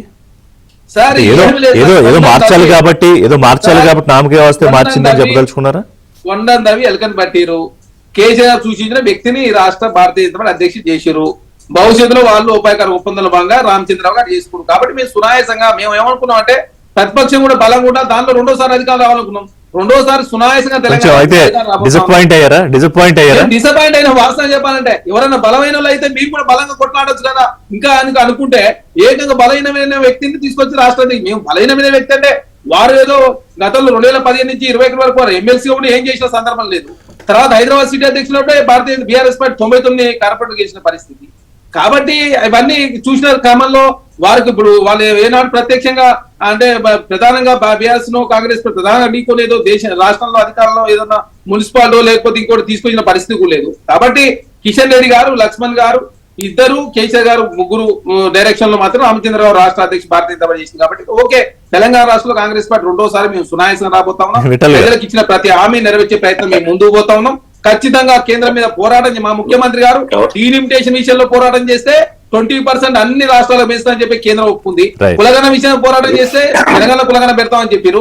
ఆనాడు రాజ్యాంగం రద్దు అవుతుందని చెప్పి గ్రహిస్తే ఏకంగా 63 స్థానాలు భారతీయ జనతా పార్టీ కోల్పోయిన పరిస్థితి. కాబట్టి తెలంగాణ ముఖ్యమంత్రి ఏదనుకుంటే అది దేశంలో జరుగుతా ఉంది. కాబట్టి ఖచ్చితంగా తెలంగాణ రాష్ట్రంలో మీరు 2వ సారి అధికారం రాబోతున్నారు. విఠల్ గారు, ఇప్పుడు చరణ్ చెప్పిన దాంట్లో ఆయన చెప్పిన దాంట్లో అర్థమైంది ఏంటంటే మీరు మరింత సునాయాసం చేశారు కాంగ్రెస్ పార్టీ ప్రయాణాన్ని అని రాజకీయంగా.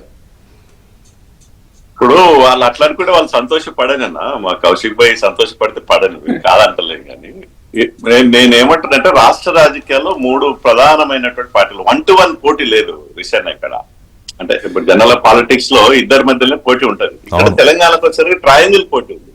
అవునన్నా కాదన్నా బీఆర్ఎస్ గ్రౌండ్ బలంగా ఉంది, కాంగ్రెస్ బలంగా ఉంది, బీజేపీ బలంగా ఉంది.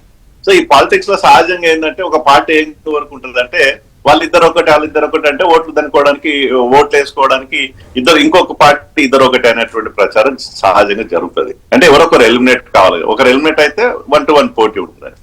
మేము కూడా మాట్లాడుతున్నాం బీఆర్ఎస్ కాంగ్రెస్ ఒకటని, బీఆర్ఎస్ ఏమంటున్నారు కాంగ్రెస్ బీజేపీ ఒకటని. ఈ చర్చ దాదాపు గత కొంతకాలంలో మనం రాష్ట్రంలో చూస్తూనే ఉన్నాం. అంటే బీఆర్ఎస్ కాంగ్రెస్ ఒకటి అనేది మీరు గత ఎన్నికలకు ముందు కూడా ఎత్తుకున్నారు కానీ నిలబడలేదు. బట్ బీజేపీ బీఆర్ఎస్ ఒకటని కాంగ్రెస్ ఏదైతే ప్రచారం చేస్తుందో అది పర్ఫెక్ట్ గా పనిచేసింది. రిషన్న ఎందుకు ఆ మాట అంటుందంటే రాజకీయాలకు వాళ్ళకి అవసరం, వీళ్ళిద్దరు ఒకటైతే మా కోట్లు పడతాయని. కానీ ప్రజలు అట్లా అనుకోవట్లేదు. ఈ ప్రజలకు చాలా క్లారిటీ ఉంది. ఇంకొక మాట, భారతీయ జనతా పార్టీ వ్యక్తి ఆదరణ ద్వారా నడిచే పార్టీ కాదు, సమిష్టి ఆదరణ. పార్టీ బలం, వ్యక్తుల బలం కాదు. ఇక్కడ రామచంద్రరావు గారు ఉన్నారా, ఇంకెవరు ఉన్నారు కాదు, ఓవరాల్ గా పార్టీ. రామచంద్రరావు వైపు, ఎటువైపు, కుడివైపు, ఎడమవైపు బండి సంజయ్ గారు, ఈటల రాజేందర్ గారు, అరవింద్ గారు, రఘునందన్ రావు గారు, ఇట్లా కిషన్ రెడ్డి గారు, లక్ష్మణ్ గారు, అంటే ఒక బలంగా అందరు సమిష్టి కలిసి పోరాటం చేసే పార్టీ భారతీయ జనతా పార్టీ. డెఫినెట్ గా నేను మనం చెప్పదలుచుకుంది ఏంటంటే, డెఫినెట్ గా ఇవాళ ప్రజల యొక్క మూడ్ ఆఫ్ ది పీపుల్ చూడాలి. తెలంగాణ ప్రజలు 10 సంవత్సరాలు కాంగ్రెస్ పార్టీకి అవకాశం ఇచ్చినాము, 10 సంవత్సరాలు బీఆర్ఎస్ పార్టీకి అవకాశం ఇచ్చిండ్రు. ఇప్పుడు ఒకసారి కాంగ్రెస్ పార్టీ అవకాశం ఇస్తే షార్టెస్ట్ పీరియడ్ లో ఈ పార్టీ పైన వ్యతిరేకత వచ్చింది.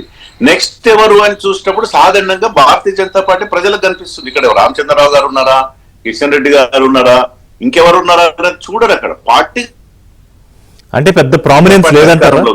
పార్టీ చీఫ్ పోస్ట్ పెద్దగా ప్రామినెన్స్ లేదనా మీ ఉద్దేశం? ఇది సమిష్టి నిర్ణయంలో సమిష్టి పోరాటం ఉంటదన్న. వారి యొక్క ఈజ్ అ ప్రెసిడెంట్ అంటే ప్రిసైడింగ్ ఆఫీసర్ లాగానే ఉంటాడు. పార్టీని నడిపే ఒక అధ్యక్ష స్థానంలో ఉన్నటువంటి వ్యక్తి, వాళ్ళందరినీ కలుపుకొని పోయే వ్యక్తిగా మా అధిష్టానం చూసింది కాబట్టి రామచంద్రరావు గారిని పికప్ చేసుకుంది. రామచంద్రరావు గారు ఒక్కరు కాదు, ఇక్కడ మిగతా వాళ్ళతో అందరు నాయకులు కలిసి సమిష్టి పోరాటం చేస్తారు. అది సమిష్టి నిర్ణయంగా ఉంటుంది. అంటే అందరూ ఊహించింది ఏంటంటే, ఎవరైతే రేవంత్ రెడ్డిని, కేటీఆర్ ని లెఫ్ట్ రైట్ హ్యాండ్ తో ఆడుకుంటున్నారో కొంతమంది నాయకులు, వాళ్ళని తీసుకొచ్చి పెడతారు, యాక్చువల్ పొలిటికల్ గేమ్ హీట్ పెరిగిపోతుంది 3 ఏళ్ల ముందే అనుకుంటే, మీరు ఇప్పుడు చరణ్ ఆశల మీద నీళ్లు చల్లారు, డిసప్పాయింట్ అయ్యారు. అటు ఆయన బీఆర్ఎస్ నాయకుడు డిసప్పాయింట్ అయ్యారు. అది ఇప్పుడు రిజర్వ్ ఇప్పుడు రామచంద్రరావు కాకుండా బండి సంజయ్ గారు ఆడుకోరా, లేదా అరవింద్ గారు ఆడుకోరా, ఈటల రాజేంద్ర గారు, ఎవరి స్థానంలో వాళ్ళు కౌంటర్ వేస్తూనే ఉంటారు, బలంగా పోతూనే ఉంటది. ఇప్పుడు బలమైన నాయకత్వం భారతీయ జనతా పార్టీలో స్పష్టంగా కనిపిస్తుంది. ఒక సామాజిక దృక్కోణం, ఇవాళ భారతీయ జనతా పార్టీ అధికారంలోకి వస్తే 100% బీసీ ముఖ్యమంత్రి అని మా అధిష్టానం ప్రకటించింది బహిరంగ, సాటుకు కాదు. దాని మాట కట్టుబడి ఉంటది కూడా. కాబట్టి డెఫినెట్ గా ప్రజల్లో ఆదరణ, రోజు రోజుకు ఆదరణ పొందుతున్నటువంటి పార్టీ భారతీయ జనతా పార్టీ. కాబట్టి మా కాంగ్రెస్ పార్టీ, మా కౌశిక్ సోడు తాత్కాలిక ఆనందం, సంతోషపడితే రామచంద్రరావు వచ్చి మాకు తిరుగుతుంది అసలైంది అంటారా ముసలి పండుగ? రైట్. శ్రీనివాస్ గారు ఏం చెప్తారు ఫైనల్ గా? సో ఒకటి ఏంటంటే పొలిటికల్ ఈక్వేషన్ సార్, ఎవరి పార్టీ వాళ్ళు ఇందాక మనం అనుకున్నట్టు బీఆర్ఎస్ ఏమి ఓడిపోతే అయిపోయింది అనుకోవడానికి లేదు, చతికిలు పడిపోయింది అనుకోవడానికి లేదు. అయితే అధికారంలోకి రావడానికి ఏ పార్టీ ఎవరితో అన్నా కలవడానికి కూడా మనం భారతదేశ రాజకీయాల్లో కొత్త కూడా కాదు. సో ఆ రకంగా చూసుకుంటే ఎలా ఉంటుంది మీ ప్రయాణం? ఎంతవరకు సీరియస్ గా తీసుకుంటున్నారు వాళ్ళు బీజేపీలో జరుగుతున్న మార్పులు చేర్పుల్ని? మళ్ళీ నేను చెప్పగలుగుతా సార్, బీజేపీ అనేటువంటిది వ్యక్తి పేరిట జరిగేటువంటి పార్టీ కాదు. అది ఎవరైనా ఒప్పుకోవాల్సిందే. ఎందుకంటే జేపీ నడ్డా గారు లాంటి వ్యక్తి జాతీయ అధ్యక్షులు అయితే అసలు ఎవరికి తెలియని వ్యక్తి. అట్లా అని చెప్పి వారి ఇంపార్టెన్స్ లేకపోలేదు. వారు జాతీయ అధ్యక్షులుగా మనుగడ సాగించిండ్రు, పార్టీని ముందుకు నడిపించారు. ఎన్నికలు కూడా జరిగినాయి. ఇప్పుడు ఈ రాష్ట్రంలో కూడా జరిగింది కూడా అదే. వారితో పూర్తిగా నేను ఏకీభవిస్తాను విఠలనతో. ఎందుకంటే ఆ పార్టీ, ఏ పార్టీ అయినా తమ పార్టీ మనుగడ సాగేటువంటి ప్రయత్నంలో ఆ పార్టీ అధ్యక్షునికి సహకరిస్తూ ముందుకెళ్తారు. వివాద రైతుడు, మితభాషి, ఆయన సౌమ్యుడు, సహజంగానే ఆయన అందరిని కలుపుకుపోతాడు, అందరూ ఆయనను కలుపుకుపోతారని మనం. తెలంగాణ రాజకీయాలు ఇప్పుడు అలా లేవు కదా, మితభాష్యం లేదు, అతి భాష్యం ఉంది, వివాదాలు లేకపోతే కుదరదు. ఇప్పుడు ముఖ్యమంత్రి గారు రోజు మాట్లాడినంత మాత్రాన వారికి ఉరగూరేది ఏంటి? దానివల్ల డబ్బులు వస్తాయా? దానివల్ల ఏం జరుగుతుంది చెప్పండి? బుల్డోజింగ్ జరుగుతుంది రాష్ట్రంలో. మనం కోరుకునేది ఏంటంటే అభివృద్ధి, సంక్షేమము, హామీలు, గ్యారంటీలు అవన్నీ కాంగ్రెస్ పార్టీ ఇవ్వాలి. మా సోదరుడు అంటుండు చరణ్ కౌశిక్ యాదవ్ గారు ఏమంటుండంటే, రెండోసారి కాంగ్రెస్ పార్టీ మంచిదే, ఆత్మవిశ్వాసం ఉండాలి, రెండోసారి అధికారంలోకి రావాలనేటువంటి దిశగా పని జరగాలి. ఆ దిశగా కాంగ్రెస్ పార్టీ పని జరగటం లేదు. ప్రతి నిత్యము ఆర్థిక సమస్యలతోని, ఆర్థిక వెసులుబాటు లేదని, ఆదాయం లేదని కొట్టుమిట్టాడుతుంది. వాళ్ళు ఇచ్చినటువంటి హామీలను నెరవేర్చలేక ఇబ్బంది పడుతున్నారు. అయితే ఇందులో బీఆర్ఎస్ పార్టీ ఈ రోజు కాంగ్రెస్ ప్రస్తుతం ఈ రోజు ఉన్నటువంటి పరిస్థితుల్లో కాంగ్రెస్ ప్రభుత్వానికి సంపూర్ణ ప్రత్యామ్నాయం అంటూ ఏదైనా ఉంది తెలంగాణలో అంటే ఇప్పుడున్న పరిస్థితుల్లో అది బీఆర్ఎస్ పార్టీనే. మనం దానికి ఫలితాలు ఎంతో దూరం లేదు. స్థానిక సంస్థలలో జరగబోయే ఎన్నికలలో మనం చూస్తాం. ఖచ్చితంగా బీఆర్ఎస్ పార్టీనే ఒక రాజకీయ ప్రత్యామ్నాయంగా కాంగ్రెస్ పార్టీకి ఉండబోతుంది. కాంగ్రెస్ పార్టీ ఖచ్చితంగా ఈ 5 సంవత్సరాలు రేవంత్ రెడ్డి గారి ఆధ్వర్యంలోనే ముఖ్యమంత్రి గారు మారకుండా వాళ్ళు ఆ యొక్క టెన్యూర్ కంప్లీట్ మళ్ళీ అదేంటికి వచ్చింది కొత్తగా మధ్యలో? ఎందుకు అంటే ప్రజా వ్యతిరేకత బ్రహ్మాండంగా ఈ రోజు చాలా ప్రజా వ్యతిరేకత ఉన్నటువంటి పరిస్థితులలో బీఆర్ఎస్ పార్టీని రాజకీయ చూద్దాం. ప్రత్యామ్నాయం. ఎందుకంటే మీరన్నట్టు ఇప్పుడు లిట్మస్ టెస్ట్లు వరుసగా ఉన్నాయి. ఒకటి లోకల్ బాడీస్ కానివ్వండి, గ్రేటర్, అంతకన్నా జూబ్లీహిల్స్ ఒకటి ఉంది. ఇవన్నీ కొంత ఈక్వేషన్స్ అటు ఇటు మారుతాయి అనేది కూడా క్లారిటీ వస్తుంది మనకి, అలాగే తెలంగాణ